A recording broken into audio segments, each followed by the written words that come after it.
abogado ni Presidente. Hello? Ma'am? Mga abogado. Hello? More again? Dito yung mga abogado eh. Sabi kanina ni General Malville na makasama kami. Opo, pumayag naman po si General Marbil kanina. Oo, sinabi ni General Malville kanina.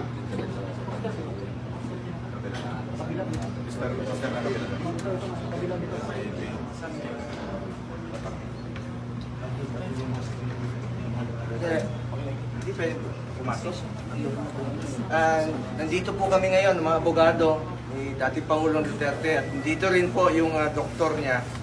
Alam po, hindi kami pinadaan. May instruction po si Ruth, no? Hindi kami papasukin. Constitutional right po yan, yung medical. Nandito yung mga doktor. Doc Agnes? Alvin.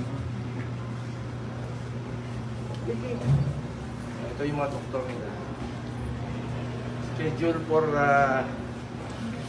procedure po si former President Duterte. Kaya lang, ayaw kami papasukin din sa mga abogado.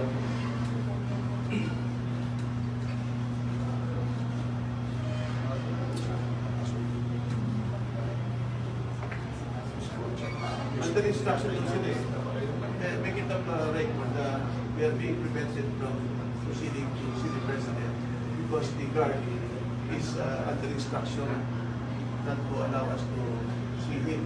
Walang yun. I know. You're working with her.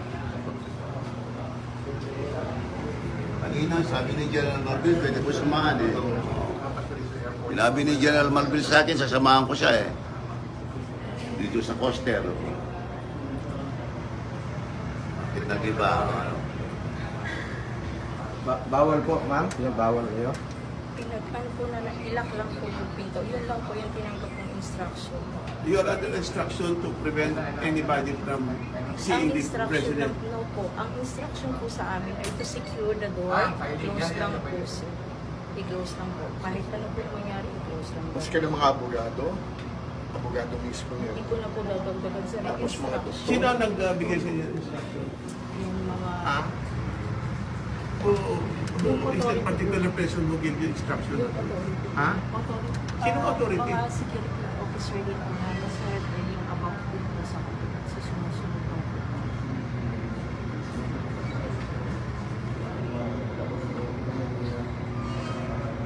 Abogado yung doktor. Hindi pwede papasok.